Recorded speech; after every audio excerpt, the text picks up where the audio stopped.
This is Kathy from the Mill House, and this is mid-July in our gardens. And with all the rain we've had, I thought it would be fun to do a video of how big our flowers are getting. And this is the corner of the patio area, and we've got our Japanese anemones here who will bloom soon. I think they've tripled in amount since we planted them several years ago. And our River Rock birdhouse that was made by a friend of mine's husband. And this year we have 2 new people that live here. Little animals. There's turtle number 1, and underneath the water, turtle number 2. And we thank our guests Lydia and Dennis because we think they brought those turtles to us. So we go all around the outside here. I decided to plant impatiens in my flower boxes and just sit them outside the fence. This must be the perfect place because they're just growing so well. Just walk back. This part of the garden, and the rain has just made my flowers grow like crazy. Beautiful, beautiful. We've got blazing stars and black-eyed Susans. Butterfly weed is the orange. These purple and white blossoms are called larkspur. And last year they didn't bloom. I'm thinking they might be a biannual because this year they're back up and pretty. And then we've got yellow daylilies, my favorite pink cone flowers, because as the season goes on, the goldfinch love those seeds. And there's some phlox in there.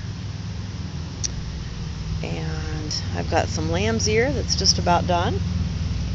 Some wild geraniums. My beautiful rose bush is pretty much finished. There's a little bit of the canal. Our euonymus bushes that are getting humongous. And then as we walk up the garden path, we see our jack-in-the-pulpits, trillium, which are done blooming. Of course, the Brown's gnomes. We won't spend too much time on them. And this is called Canada anemone. It had a very pretty white blossom. As you look back this way, you can see our pink and purple Monarda, or bee balm as it's sometimes called. To me, they just look almost like fireworks going off. I love them. They're so unique. So pretty. Then underneath here, I'm happy to say and thank my cousins Russ and Cindy for my new addition, my Steeler gnome. It's about time I had a Steeler gnome in this garden. As you walk up this way through the trail, and I do have some herbs planted here. And we're hoping this is the new burning bush after the old one got blown over.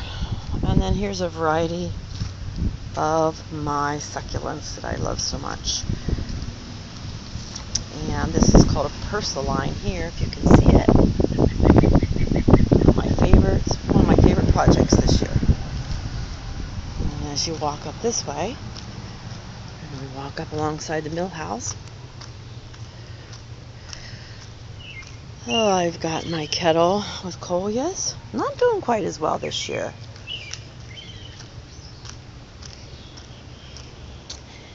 And I decided to put coleus in my chair, and they're doing beautifully. And then we had a row of hedges here that we took down, and now we've got some New Guinea impatiens and a knockout rose bush. And we've got these at both ends, hoping to add more as time goes on. And then these are some more of my succulents that are just going crazy. Love this one. I have some that are getting ready to bloom.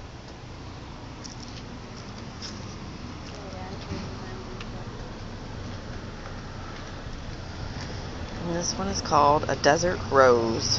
So pretty. And I decided this year to try to do some zinnias. Having a little trouble with them, but they're pretty. The marigolds sure like this sunny spot. And then my blue asters are blooming. So we've got a nice variety of flowers in the mill house. Thanks for stopping by.